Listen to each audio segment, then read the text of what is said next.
మనకిచ్చిన వాక్య భాగము చదువుకుందాము. మత్తయి సువార్త 19వ అధ్యాయము 1 నుండి నేను చదువుతున్నాను. యేసు ఈ మాటలు చెప్పి చాలించిన తర్వాత గలిలయ నుండి యోర్దాను అద్దరినున్న యోదయ ప్రాంతములకు వచ్చాను. బహుజన సమూహములు ఆయనను వెంబడింపగా ఆయన వారిని అక్కడ స్వస్థపరిచెను. పరిసయ్యులు ఆయనను శోధింపవలనని ఆయన యొద్దకు వచ్చి, ఏ హేతువు చేతనైనను పురుషుడు తన భార్యను విడనాడుట న్యాయమా అని అడుగుగా, నిన్నటి వరకు మనము 16వ అధ్యాయము నుండి 18వ అధ్యాయము వరకు యేసు ప్రభు వారి యొక్క అంటే ఆయన ఈ సిలువకి వెళ్ళే ముందు ఏ ఏ ప్రాంతాలు వెళ్ళారో, ఏ పరిచర్య చేశారో, స్వస్థతలు చేశారో, అద్భుతాలు చేశారో, బోధలు చేశారో, ఉపదేశాలు చేశారో చెప్పుకుంటూ వస్తూ ఉన్నాం. మరి ఈ 19వ అధ్యాయము 20వ అధ్యాయము యేసు ప్రభు వారు చేసిన పరిచర్యను చూపిస్తున్నారు. వారు చేసిన ఈ పరిచర్యకు బైబిల్ పండితులు, స్కాలర్స్ ఏమని పేరు పెట్టారంటే పెరియా మినిస్ట్రీ అని పేరు పెట్టారు. అంటే పెరియాలో జరిసిన పరిచర్యది. ఈ పెరియా ఎక్కడుందంటే యోర్దాను నది దాటిన తర్వాత తూర్పు వైపున ఉన్న ప్రాంతాన్ని అంతటినే కూడా ఏమని పిలిచారు? పెరియా అని పిలిచారు. గలిలయ నుండి వచ్చి యోర్దాను దాటి వెళ్ళి ఇప్పుడు ఎక్కడికి ప్రవేశించారంటే పెరియా అనే ఏరియాకి ప్రవేశించారు. మరి ఆ రోజులలో ఈ ప్రాంతాన్ని ఎవరు పరిపాలించేవారు? హేరోద్ యాంటిపాస్. మనకి హేరోద్ అనే తెలుసు. హేరోద్ అంటే బిరుదు, యాంటిపాస్ అంటే పేరు. ఈ ప్రాంతంలో ప్రభువారు సుమారు 3 నెలలు గొప్ప పరిచర్య చేసినట్టు బైబిల్ గ్రంథంలో కూలంకషంగా పరిశీలించిన బైబిల్ పండితులు వివరించారు. మరి ఇప్పుడు ఏం చేస్తున్నాడు ఈయన? గలిలయ ప్రాంతం నుండి ఎక్కడికి వచ్చాడు? ఇప్పుడు పెరియాలోకి వచ్చాడు. పెరియాలో బోధిస్తున్నాడు. రెండవది ఏంటి? పెరియాలో బోధిస్తూ యెరికో వైపు ప్రయాణం చేస్తున్నాడు. ఎటువైపు కండి? యెరికో వైపుకి. యెరికో వైపుకి ప్రయాణం చేస్తూ 21వ అధ్యాయం దగ్గరికి వచ్చేటప్పటికి యెరూషలేములోనికి ప్రవేశిస్తున్నాడు. ఇదండి దీని పిక్చర్. ఇప్పుడు మాకు పిక్చర్ ఎందుకండి? మీరు కూడా ఇన్ఫర్మేషనే చెప్తున్నారు, ఏదన్నా వాక్యం చెప్తారని మేమనుకుంటుంటే ఈ వాక్యము చాలా లోతైనది, ఈ వాక్యము చాలా నిగూఢమైనది. ఈ వాక్యము మీ తలంపుల్లో అలాగా ఉండిపోయేది. మొదటి వచనం యేసు ప్రభు వారి జీవితంలో ఇదే చివరి పరిచర్య. ఇంకా ఆయన యెరూషలేమునకు వెళ్ళాడంటే యెరూషలేములో ఎవరున్నారు? శత్రువులు ఉన్నారు. ఇదే ఇక చివరి పరిచర్య.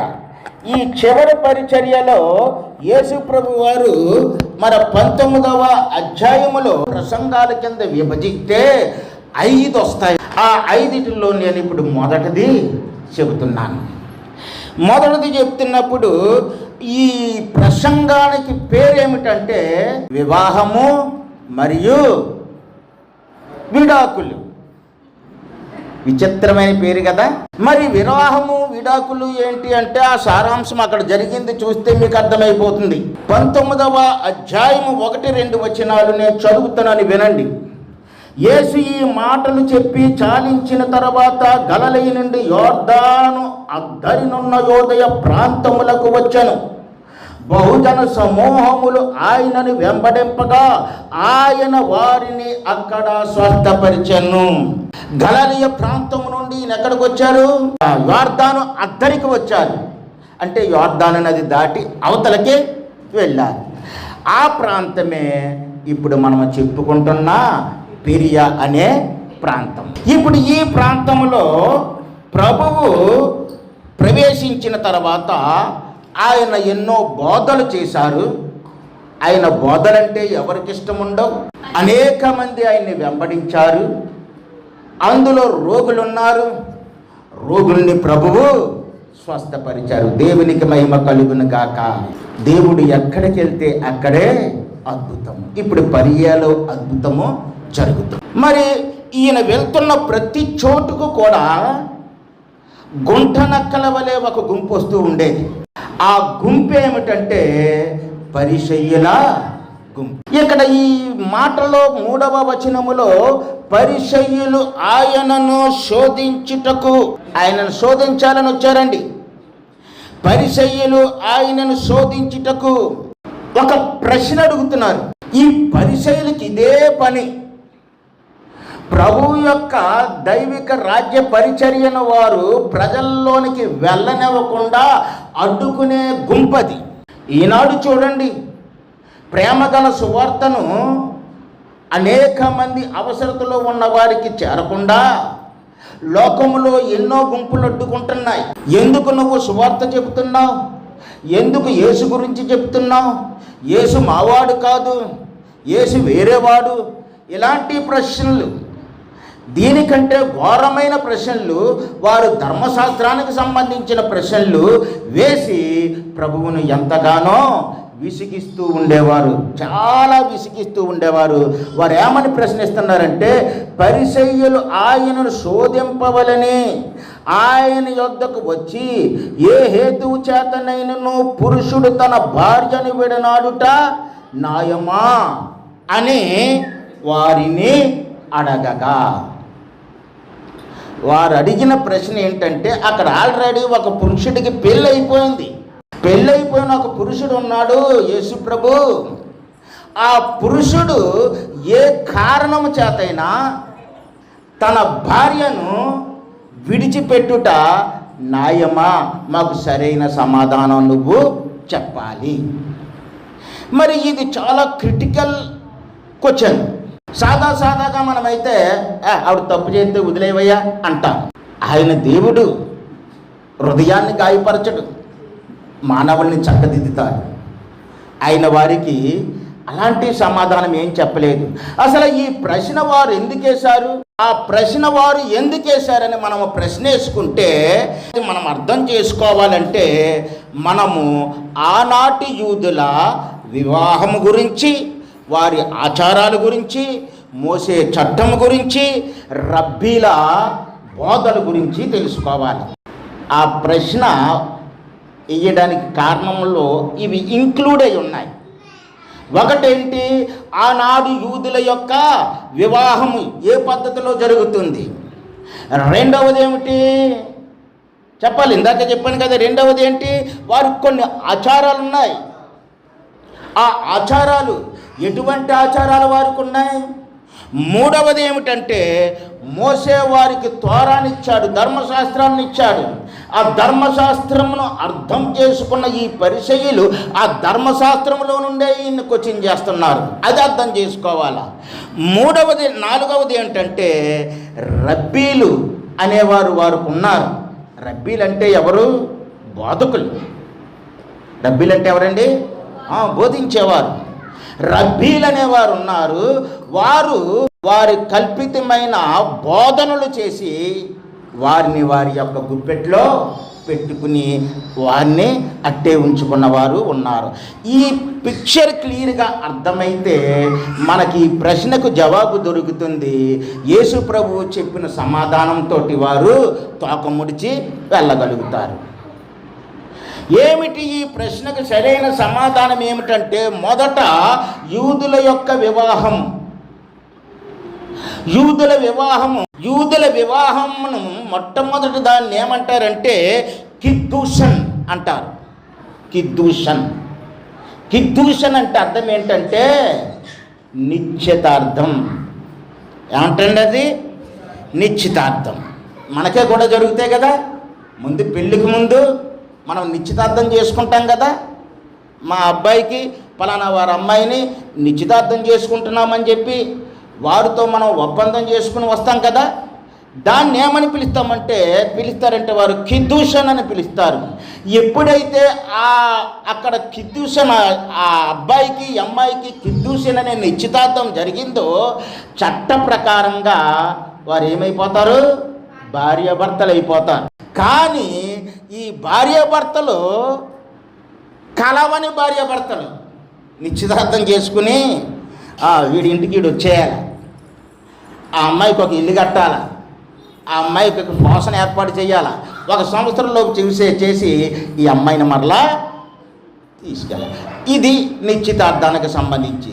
ఈ ఏడాది కాలంలో ఆ అమ్మాయి భార్యాభర్తలుగా ఉన్నవారు ఏమాత్రం ఆ అమ్మాయి మీద ఈ అబ్బాయికి డౌట్ వచ్చినా, ఆ అమ్మాయి ప్రవర్తన మీద చిన్న డౌట్ వచ్చినా ఆ బంధాన్ని బ్రేక్ చేసుకుంటాడు, పరిత్యాగ ప్రతికి రాసి చేస్తాడు. అది కూడా ఇందులో ఒక భాగం. ఇక రెండవది ఏంటంటే, రెండవ స్టెప్ ఏంటంటే నిశ్చయున్ అంటే పూర్తి వివాహం. ఇప్పుడు ఈ అబ్బాయి వెళ్ళి ఆ అమ్మాయిని పూర్తిగా వివాహం చేసుకుని తండ్రి ఇంటి దగ్గర నుండి తన సొంత ఇంటికి తీసుకొచ్చి తన గదిలోనికి తీసుకెళ్తాడు. వారు ఇప్పుడు నిజమైన భార్య భర్తలుగా జీవించగలుగుతారు. ఇక్కడ వరకు అర్థమైందా? నిజమైన భార్య భర్తలుగా జీవించగలుగుతారు. మరి భార్య భర్తలుగా కలిసి ఇలాగ జీవిస్తున్నారు, బాగుంది. ఈ బాగున్నప్పుడు మరి వీళ్ళకు వచ్చిన సమస్య ఏమిటి? ఎవరికి? పరిసయ్యులకు వచ్చిన సమస్య ఏమిటంటే, వారి ప్రశ్నలోనే అసలు సమస్య ఉంది. వారి ప్రశ్నలో ఏముందంటే, ఒక పురుషుడు ఏమనుందండి? ఒక పురుషుడు తన భార్యను విడనాడుట న్యాయమా? నువ్వే చెప్పు, నిజాన్ని చెప్పు, అది న్యాయంగా నీకు అనిపిస్తుందా అని వాళ్ళ ప్రశ్నలోనే ఉంది.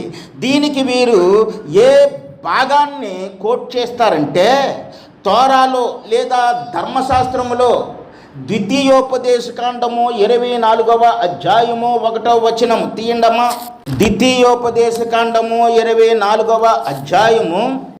ఒకడు స్త్రీని పరిగ్రహించి ఆమెను పెండ్లి చేసుకొనిన తర్వాత ఆమె యందు మానభంగ సూచన ఏదో ఒకటి అతనికి కనబడినందున ఆమె మీద అతనికి ఇష్టము తప్పిన ఎడల అతడు ఆమెకు పరిత్యాగ పత్రము వ్రాయించి ఆమె చేతికిచ్చి తన ఇంటి నుండి ఆమెను పంపివేయవలెను. ప్రభువా, మనకు మోసే ధర్మశాస్త్రం ఇచ్చాడు కదా. ఆ ధర్మశాస్త్రంలో ఒక సూత్రం ఉంది. అదేమిటంటే, ఎవడైనా ఒక అమ్మాయిని పెళ్లి చేసుకున్న తర్వాత భార్యాభర్తలుగా జీవిస్తున్నప్పుడు ఆమెలో మానభంగ సూచన ఏదైనా కనపడిన ఎడల, అంటే ఆమె చెడిపోయినప్పుడు ఇతనికి పట్టుబడటం కాదు, డౌట్ వస్తే చాలు కనపడిన ఎడల. ఇక్కడ మానభంగ సూచన అనేది ఇంగ్లీష్ కింగ్ జేమ్స్ వెర్షన్లో అన్క్లీన్నెస్ అన్నాడు. అన్క్లీన్నెస్ అంటే ఇది వారికి భ్రష్టత్వం కింద కనపడింది, ఇది చేయకూడని పనిలాగా కనపడింది. కాబట్టి వీరు ఏం చేశారంటే, ఇక్కడ యేసు ప్రభు వారిని ప్రశ్నిస్తూ ఉన్నారు. మరి ఈ వాక్య ప్రకారంగా ప్రభువుని వారు శోధిస్తూ ఉన్నారు. ఏం చేస్తున్నారండి? శోధిస్తూ ఉన్నారు. ఈ శోధించటానికి 2 ప్రధానమైన కారణాలు కూడా ఉన్నాయండి. వాక్యంలోని సారాంశం ఉంటుంది, ఆ సారాంశం మనం ఇప్పుడు గ్రహిస్తున్నాం. ఈ శోధించటానికి 2 ప్రధానమైన కారణాలు ఉన్నాయి. ఒకటి ఏమిటంటే, 2 ప్రధానమైన అభిప్రాయాలు ఉన్నాయండి. ఒకటి ఏమిటి? సమ్మయి పంద అని ఒకటి ఉంది. ఒకటి ఏమిటండి? సమ్మయి పంద. ఎందుకు శోధిస్తున్నారు? సమ్మయి పంద అని ఒకటి ఉంది. ఈ సమ్మయి పందానే సమ్మయి స్కూల్ అని కూడా పిలుస్తారు, ద స్కూల్ ఆఫ్ సమ్మయి అని కూడా పిలుస్తారు. అసలు ఈ సమ్మయి గొడవ ఏంటి? మాకు సింపుల్గా చెప్పిపోకంటే నేను అలా చెప్పలేను. అసలు ఈ సమ్మయి అంటే ఎవరంటే ఒక రబ్బీ. సమ్మయి అంటే ఎవరు? రబ్బీ. వాళ్ళకు ఒక బోధకుడు. సమ్మయి అంటే ఒక రబ్బీ. హిస్టరీ చదువుకున్న వాళ్ళు చాలామంది ఉంటారు. అరిస్టాటిల్, ప్లేటోకి ఒక స్కూల్ ఉండేది, అక్కడ శిష్యులను తయారు చేసేవాడు. అరిస్టాటిల్కి ఒక స్కూల్ ఉండేది, అక్కడ శిష్యులను తయారు చేసేవాడు. అలాగే మన భారతదేశంలో కూడా గురువులు ఉన్నారు. ఆ గురువులకు ఒక్కొక్కడికే ఒక్కొక్క ఆశ్రమం ఉండేది. ఆ ఆశ్రమంలో వాళ్ళ శిష్యులను తయారు చేసేవారు. ఆ శిష్యులే ప్రజల్లోకి వెళ్ళేవారు, ఆ ప్రజలను మార్చుకునేవారు. ఇలా ఇప్పుడు సమ్మయ్య అనేవాడు ఎవరంటే ఒక రబ్బీ. ఈ రబ్బీ ఎలాంటి వాడు? చాలా ధర్మశాస్త్రాన్ని ఖచ్చితంగా పిన్నుగుచ్చినట్టు అమలు కావాలి అని చూసేవాడు. ఇంకా ధర్మశాస్త్రాన్ని అటు ఇటు తొట్టిపోకుండా అమలు అవ్వాలి అని బోధించే ఈ సమ్మయ్య అనే ఆయన ఒక రబ్బీగా వాళ్ళ దగ్గర ఉన్నాడు. ఇతను నిష్ఠాగరిష్ఠుడు. ఇతనికి ఒక గ్రూప్ ఉంది. ఇతను వారికి ఆ బోధనలో ఆ శిష్యులను తయారు చేసేటప్పుడు వారికి ఏమని చెప్పాడంటే, ఆ విడాకులు కేవలము ఒక స్త్రీ వ్యభిచారము చేస్తేనే ఇవ్వాలి, మిగతా ఏ కారణాలను బట్టి కూడా విడాకులు అంటే పరిత్యాగ పత్రిక ఇవ్వకూడదు అని చెప్పాడు. అంటే చాలా స్ట్రిక్ట్గా దాన్ని అమలు చేస్తున్నాడు. ఇక రెండవ వాడు ఏంటంటే ఎవరంటే హల్లేలు. హల్లేలుయా కాదు, హల్లేలు. రెండవ వారు ఎవరు? హల్లేలు. ఇతను కూడా మరొక రబ్బీ. ఇతను నడుపుతున్న దాన్ని ఏమంటారంటే ద స్కూల్ ఆఫ్ హలేల్ అంటారు. The school of Hillel. ఈ హలేల్ అన్న ఈయన యూదుల రబ్బీ. ఈ యూదుల రబ్బీ అయిన ఈయన గొప్ప పండితుడు, మరలా ఉదారవాది. ఇందాక పైన ఉన్నవాడు ఎవడు? ఉదారవాది కాదు, కఠినవాది. కఠినంగా అమలు చేయాలంటాడు. ఇతను ఎలాంటి వాడు? ఉదారవాది. ఈయన చెప్తాడు, ఈయన బోధిస్తాడు.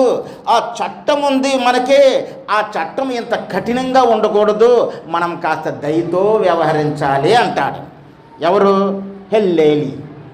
ఇప్పుడు మీకు ఇద్దరు రబ్బీల కోసం చెప్పాను. ఆ ఇద్దరు రబ్బీలు ఎవరు? సమ్మయ్య ఒకడు, హల్లేలి ఒకడు. సమ్మయ్య ఎవరు? నిష్ఠాగరిష్ఠుడు. హల్లేలి ఎవరు? ఉదారవాది. అంటే వీళ్ళ బోధనలు డిఫరెన్స్గా ఉన్నాయి. వీరు ద్వితీయోపదేశకాండము 24వ అధ్యాయాన్ని ఈ సమ్మయ్యకి తోచిన రీతిగా సమ్మయ్య తీసుకున్నాడు 1వ వచనాన్ని. హల్లేలికి తోచిన రీతిగా హల్లేలి తీసుకున్నాడు. అక్కడ అన్క్లీన్ అనేది ఎలా తీసుకున్నాడంటే, సమ్మయ్యి అమ్మాయి ఎలాగున్నా సరే ఆమె వ్యభిచారం చేసిందంటేనే విడాకులు ఇవ్వాలి. అప్పటి వరకు ఆ బంధానికే కట్టుబడే ఉండాలి. ఇది వివాహ బంధం, దానికి కట్టుబడే ఉండాలి అన్న. మరి హల్లేలి అనేవాడు ఏం చేశాడు? ఇతను ఆ కోణంలో చెప్పలేదు. ఈ హల్లేలి అనేవాడు ఏం చేశాడంటే, ఈ అన్క్లీన్ అనే దాన్ని, లేదా ఇందాక చదువుకున్నాం కదా మానభంగం అనే దాన్ని, ఆ అన్క్లీన్ అనేదాన్ని ఇతను ఒక భార్య తన భర్తకి సరైన రుచికరమైన ఆహారం వండి పెట్టకపోతే, ఏయ్ నాకు ఇలాంటి అన్నం వండబెట్టి ఇలాంటి కూర వండబెట్టి అని గొడవ పెట్టుకుని విడాకులకి అప్లై చేసేయచ్చు. ఒకటి. రెండవది ఏమిటంటే, భార్య నచ్చకపోతే పెళ్ళి అయినప్పుడు భార్యను ఏమని చూస్తాడు? బెల్లం అంట వెనకాల తిరుగుతాడు. పెళ్ళైన కొన్నాళ్ళకి ఏమవుతాడు? అల్లం అంటూ వెనక్కి వెళ్తాడు. ఇప్పుడు ఇతను ఏం చేశాడంటే, రెండవది ఏంటంటే, ఇతను భార్య నచ్చకపోయినప్పుడు నాకు విడాకులు కావాలంటే విడాకులు పొందుకోవచ్చు. ఇక మూడవది ఏంటంటే, ఇతనికి ఈ భార్య మీద మోజు తగ్గిపోయి వేరే స్త్రీతో సంబంధం ఏర్పడి ఆ స్త్రీ మీద ఇష్టం చూపిస్తే, అయ్యా నా భార్య మీద నాకు మోజు లేదు, వేరే అమ్మాయిని నేను ఇష్టపడుతున్నాను, ఈమెతో నాకు బంధాన్ని తెంచేసి ఆమెని పెళ్లి చేసుకోవడానికి నాకు అనుమతి ఇవ్వండి అని చెప్పి, మరి వీడు ఉదారవాది కదా, అనుమతి ఇవ్వండి అని చెప్పి ఇతను డైవర్స్కి కూడా అప్లై చేసుకోవచ్చు. అంటే యూదుల సంప్రదాయాన్ని మనం ఇప్పుడు తెలుసుకుంటున్నాం. ఇంత సంప్రదాయాల మధ్య వీరు యేసు ప్రభువుని అడుగుతున్నారు. ఎందుకు అడిగారంటే, ప్రభువా, ఒక పురుషుడు స్త్రీకి పరిత్యాగ పత్రిక ఇచ్చుట న్యాయమా అని ప్రభువుని అడిగారు కదా. ఇప్పుడు యేసు ప్రభు ఇవ్వాలి, మరి పరిత్యాగ పత్రిక ఇవ్వాలి. ఆమె తప్పు చేస్తే మరి డైవర్స్ ఇవ్వకపోతే ఏం చేస్తారు అని చెప్పాడు అనుకో. ఈ పరిసయ్యులు ఎవరి దగ్గరికి వస్తారు? హల్లీలే అనేవాడు గ్రూప్ దగ్గరికి వస్తారు. వచ్చి, చూసావా యేసుప్రభు ఎంత కఠినమైన హృదయంతో ఉన్నాడో, ఈయన దేవాది దేవుడా, ప్రేమగల దేవుడా, కరుణామయుడా, అంత తుస్సు అని ప్రచారం చేయంతారు. ఎవరితోటి? ఇక్కడ గ్రూప్ ఉంది కదా, హల్లీలే గ్రూప్ తోటి. సరే, ఇప్పుడు యేసుప్రభు అలాగనకుండా, లేదు, ఏ కారణం చేతన్నా వాడికి నచ్చలేదు కాబట్టి, వాడు హృదయం ఆమె మీద లేదు కాబట్టి విడాకులు ఇచ్చేయచ్చు, అదేం తప్పు కాదు అని అన్నారనుకో, వీళ్ళు ఏం చేస్తారంటే సమ్మయ్య గారి దగ్గరికి వెళ్తారు. సమ్మయ్య గారి దగ్గరికి వెళ్ళి, సమ్మయ్య యేసుప్రభు ఏమంటున్నాడో తెలుసా? నువ్వు మన ధర్మశాస్త్రాలను కాపాడుతున్నావు, విడాకుల్ని చాలా కట్టుదిట్టంగా అమలు చేస్తున్నావు. ఆ యేసుప్రభు ఏం చేస్తున్నాడో, లేదు ఎవరికన్నా విడాకులు ఇచ్చేయచ్చు, వాడికి నచ్చకపోతే ఇచ్చేయచ్చని చెప్తున్నాడు, వాడికి బోధిస్తున్నాడు అని వాళ్ళనే యేసుప్రభు మీదకి తిరుగుబాటుకి లేపుతారు. అంటే వాళ్ళ ఉద్దేశం ఏమిటంటే వారి మతంలోనే ప్రభువు మీద తిరుగుబాటును తీసుకురావాలి. వారు ప్రశ్న వేయడానికి కారణం ఒకటి తెలిసిపోయింది కదా, దీన్ని మత సంబంధమైన కారణమని పిలుస్తారు. ఇక రెండవది ఏమిటంటే రాజకీయ సంబంధమైన కారణం. రాజకీయ సంబంధమైనది ఏమిటి? ఆ రాజకీయ కారణంలో ఒక కుట్ర. ఇందాక మత సంబంధమైన కుట్ర తెలుసుకున్నాం, ఇప్పుడు రాజకీయ సంబంధమైన కుట్రను అమలు చేయడానికి ప్రభువుని ప్రశ్న వేశారు. ఏ ప్రశ్న? ఒక పురుషుడు స్త్రీకి పరిత్యాగ ప్రతిక ఇచ్చుట న్యాయమా అనే ప్రశ్న ఇచ్చారు. ఇప్పుడు ఈ ప్రశ్న ఏ ప్రాంతంలో వారు వేశారు, వాళ్ళ తెలివితేటలు మనం మెచ్చుకోవచ్చు. ఏ ప్రాంతంలో వేశారు? ఇందాక చెప్పాను కదా, పెరియా ప్రాంతంలో వేశారు. పెరియా యోర్దాను పరిసర ప్రాంతంలో ఉన్నది. ఆ ప్రాంతంలో బాప్తిస్మ ఇచ్చే యోహాను బాప్తిస్మ ఇస్తూ సర్పసంతానమా అని అనేక మందికి మారు మనసు నిమిత్తము ఆయన బోధిస్తూ బాప్తిస్మ ఇస్తున్నాడు. బాప్తిస్మ ఇవ్వటమే కాకుండా ఎవరైతే తప్పు చేశారో ఆ తప్పుని సర్పసంతానమా అంటున్నాడు. ఈయన తప్పుని దాచుకునేవాడు కాదు ఈ యోహాను. ఆ సందర్భంలో ఈ యోహాను ఏం చేశాడంటే హేరోదుని విమర్శించాడు. ఎవరిని విమర్శించాడండి? మీరు చదవద్దు, టైం అవుతుంది కాబట్టి. మత్తయి సువార్త 14వ అధ్యాయం 3 నుండి 12 వరకు ఇది ఉంటుంది మనకి. ఈ రాజకీయ కుట్రలో ఎక్కడ ఏ ప్లేస్లో వేశారు? పెరియా ప్రాంతంలో ఈయన అడుగుతున్నారు. ఆ పెరియాలోనే బాప్తిసం ఇచ్చే యోహాన్ని పట్టుకుని అక్కడ ఉన్న కోటలో పెట్టి విమర్శించినందుకు ఆ కోటలో చెరసాలలో ఉంచారు. చెరసాలలో ఉంచిన తర్వాత ఇప్పుడు ఆ హేరోదియా అనగా హేరోదు తన దగ్గర ఉంచుకున్న తన తమ్ముడు భార్య అయిన ఫిలిప్పు భార్య అయిన హేరోదియా అతని మీద పగబట్టింది. ఎవరి మీద? బాప్తిసం ఇచ్చే యోహాను మీద. ఎప్పుడు దొరుకుతాడా అని. ఒకరోజు అతని పుట్టినరోజు వచ్చింది, హేరోదు పుట్టినరోజు వచ్చింది. తన కుమార్తెను దింపితే ఆమె ఒక పాట వేసుకుంది, డ్యాన్స్ వేసుకుంది, మెప్పించింది. శబాష్ అన్నాడు, నీకేం కావాలన్నాడు, అడుగు నేను ఇచ్చేస్తానన్నాడు. ఈమె తల్లి ఆవు ఏ గొట్టుని మెత్తే దూడ కూడా అదే గొట్టుని మేద్దాడు.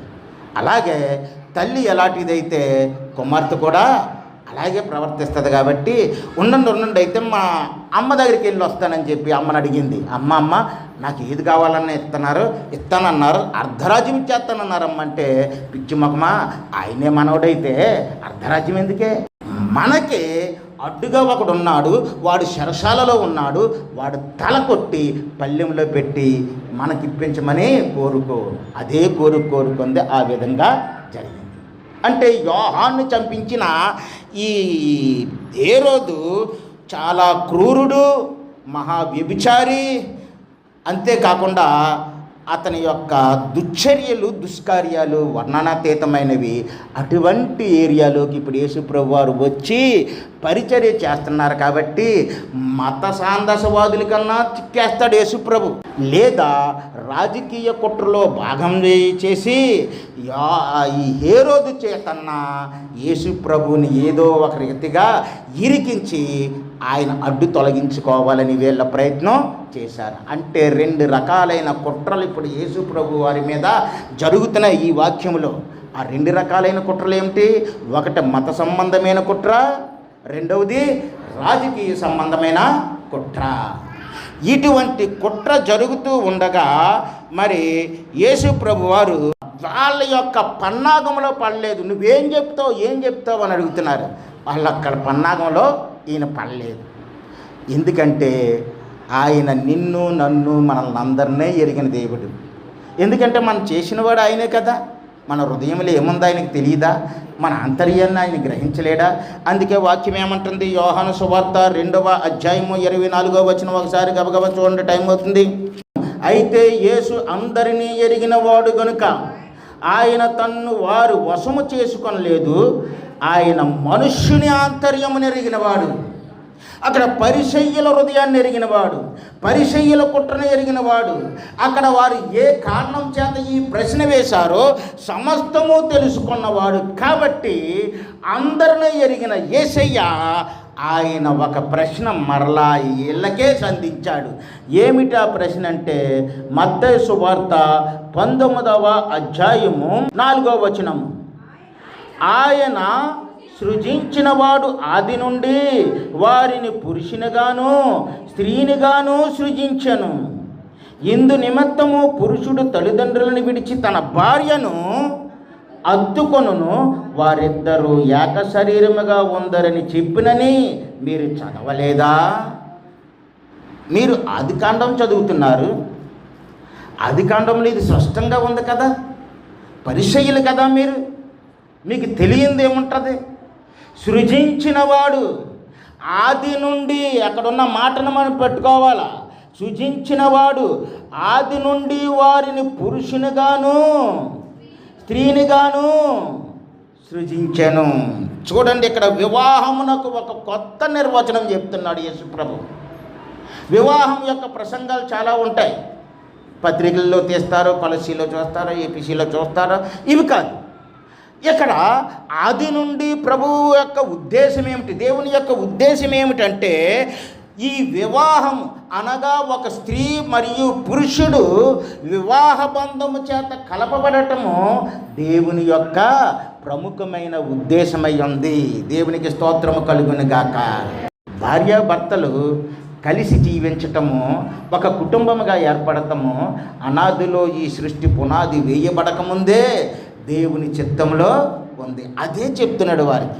ఆది యందు వారు వివాహం యొక్క ఉద్దేశాన్ని అర్థం చేసుకోండి. ముందు దేవుడి యొక్క ఉద్దేశం ఇది. ఆయన ఉద్దేశములో రెండవది ఏమిటి? 2వ అధ్యాయం ఆదికాండం 18వ వచనం. వారికి సాటి సహాయము కొరకు, సాటి అయిన సహాయం కొరకు ఒకరికొకరు సహకరించుకోవటం, ఒకరికొకరు తోడు నీడగా ఉండటం, ఒకరికొకరు సహకరించుకుంటూ ఒకరిని ఒకరు సంతోషపరుచుకుంటూ ఒకరి గురించి ఒకరు జీవించటం, ఇది వివాహం యొక్క ఉద్దేశం. మీరు అది చదవలేదా? విడాకులు తీసుకోమని దేవుడు ఎప్పుడూ చెప్పలేదు. అసలు ఆయన ఉద్దేశంలోనే లేదు. అది దేవుడి ఉద్దేశంలో లేదు, మీరు కల్పించుకున్నది. అది దేవుడి ఉద్దేశంలో లేదు, మీరు మాత్రము కల్పించుకున్నది. ఇంకా అంటున్నాడు అక్కడ 2వ అధ్యాయం 24వ వచనములో 24వ వచనంలో ఏమంటున్నాడో, వారు ఏక శరీరులై ఉందురు. తల్లిదండ్రులను విడిచిపెట్టి వారు ఏక శరీరులై ఉంటారు. వారు ఒక్కటే శరీరము. దేవుడు ఎప్పుడు కూడానే ఆదాముని ఒక మట్టి ముద్ద తీసుకుని ఆదాముని ఒక బొమ్మగా చేసి ఊపిరి ఊదలేదు. ఇది పక్కన పెడదాం. మరి ఆదాంకి ఒక ఫిమేల్ కావాలి కాబట్టి ఇంకో మట్టి మీద తీసుకుని బొమ్మలుగా చేసి ఊపిరి వదలేదు. అలాగైతే వాళ్ళు వేరు భావాలు, వేరు ఉద్దేశాలు, వేరు ఆలోచనలు, వేరు క్రియలు ఉంటాయి వాళ్ళలోని.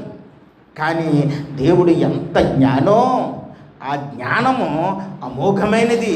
అందుకే ఆ స్వరూపములో నుండే, ఆదాములో నుండే ఆయన ఏం చేశాడంటే అవ్వను వేరు చేశాడు. కాబట్టి వారిరువురు ఒకటే, ఏక శరీరం. ఆ ఏక శరీరులై ఉండుటకు. ఇంకా చూస్తే పౌలు గారు ఈ బంధాన్ని ఎలాగ వర్ణిస్తున్నారంటే, కొరింథీయులకు రాసిన మొదటి పత్రిక 6వ అధ్యాయము 20వ వచనములో ఆ పైన జారత్వం కోసము, వ్యభిచారం కోసము, ఆ సంఘంలో జరుగుతున్న దుష్టత్వం కోసము అంతా చర్చించుకుంటూ చివరికి వచ్చేటప్పటికి ఏమంటున్నారంటే మీరు విలువ పెట్టి, ఎవరు విలువ పెట్టి కొనబడ్డాం? మానవులమైన మనమే, సంఘంలో ఉన్న మనమే విలువ పెట్టి కొనబడిన వారు గనక మన దేహాలతో, అంటే ఏది తప్పో ఏది ఒప్పో తెలుసుకొని, ఏది అపవిత్రతో ఏది పరిశుద్ధతో తెలుసుకుని మనము జీవిస్తూ మనము పరిశుద్ధులమై ఆ దేవుణ్ణి మహిమపరచాలని పౌలు గారు చెబుతున్నాడు. ఇది బంధం, వివాహం యొక్క బంధం ఇది. అయితే మీరొచ్చి నన్ను అడుగుతున్నారు, మీరేమంటున్నారంటే విడాకులు ఇచ్చిట మనం మోసే చెప్పాడు కదా, మోసే చెప్పిన దాన్ని ఆచరించొద్దా అని మళ్ళా రెట్టింతున్నారు.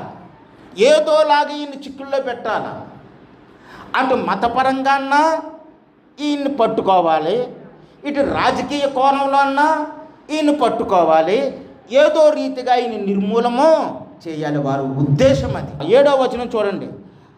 అందుకు వారు, అలాగైతే పరిత్యాగ పత్రికనిచ్చి ఆమెను విడనాడమని మోసే ఎందుకు ఆజ్ఞాపించినని వారు ఆయనను అడగగా, ఆయన మీ హృదయ కాఠిన్యమును బట్టి మీ భార్యలను విడనాడ మోసే సెలవిచ్చిన కానీ ఎక్కడ మీరు ఆగిపోవాలి? ఆది నుండి జనరేషన్ ఫస్ట్కి పోవాలి, మరలా సృష్టి మొదటకు పోవాలి, మరలా ఆది నుండి అలాగూ లేదు. తండ్రి నేను సృష్టిని చేసినప్పుడు, మానవుల్ని చేసినప్పుడు వీరు విడిపోవాలని మేము చేయలేదు. కలిసి ఉండాలని చేశాం, ఫలించాలని చేశాం, అభివృద్ధి చెందాలని చేశాం, ఆశీర్వాదకరంగా ఉండాలని చేశాం, ప్రేమతో ఉండాలని చేశాం. ఆది నుండి అనగా మేము చేసిన ఆనాడు ఈ ఉద్దేశము మీలో మేము పెట్టలేదు. ఇది ఎక్కడ పెట్టబడిందంటే అపవాదికి మీరు చోటిచ్చిన తర్వాత, అపవాది మిమ్మల్ని శోధించిన తర్వాత మీలో లేచిన ఆ ప్రకోపాలు, మీలో లేచిన జారత్వం, మీలో లేచిన వ్యభిచారం, ఈ కారణాలను బట్టి మోసే దానిని నిరోధించడానికి ఇది పెట్టాడు తప్ప తండ్రి ఉద్దేశం అది కాదు, నా ఉద్దేశము కూడా అది కాదు. అందుకే మీ హృదయ కాఠిన్యమును బట్టి, మీ హృదయం అలాంటిది, చెడిపోయినది. 19:9 అంటున్నాడు కదా, వ్యభిచార నిమిత్తమే తప్ప అని ఒక మాట అంటున్నాడు అక్కడ ప్రభువారు. మీ హృదయ కాఠిన్యమును బట్టి మీ భార్యలను విడనాడ మోసే సెలవిచ్చను కానీ దేనికి? అదేనా 9వ వచనంలో వ్యభిచార నిమిత్తమే తప్ప. ఆ పాపము అపవాది తీసుకొచ్చిన పాపము, ఆ పాపములో పడినవాడు మరి శిక్షకు పాత్రుడనే ధర్మశాస్త్రం చెబుతుంది కాబట్టి దాని నిమిత్తమే తప్ప మా ఉద్దేశము విడాకులు ఇవ్వాలని, వివాహం విచ్ఛిన్నం అవ్వాలని, మీరంతా విడిపోయి భ్రష్టులుగా బ్రతకాలని నా ఉద్దేశం అది కాదు, తండ్రి ఉద్దేశం అది కాదు, దేవునికి ఆ ఉద్దేశం లేనే లేదు. అందుకని మీరు ఆ ఇమ్మారల్ అడల్ట్రేషన్ని మీరు దూరముగా ఉంచుకోండి అని చెప్పి చివరికి ఆయన ఏమంటున్నాడు? వ్యభిచారం చేయుచున్నాడని విడవబడిందని 9వ వచనం. మరియు వ్యభిచారం నిమిత్తమే తప్ప తన భార్యని విడనాడి మరియు ఒకతను పెండ్లి చేసుకునేవాడు, అనగా ఇది హేరోదుకి వర్తిస్తుంది, హేరోదుకి వర్తిస్తుంది.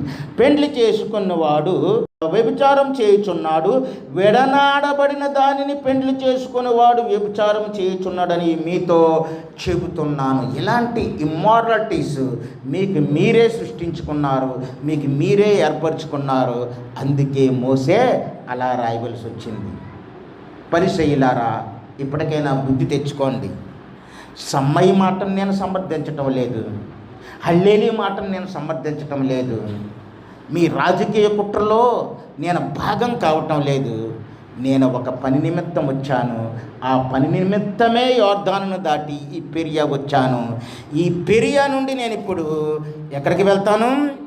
యెరికో వైపుకి వెళ్తాను. యెరికో నుండి నేను యెరూషలేములోకి ప్రవేశించి అక్కడ నాకు ఒక మహాయాగం ఉంది.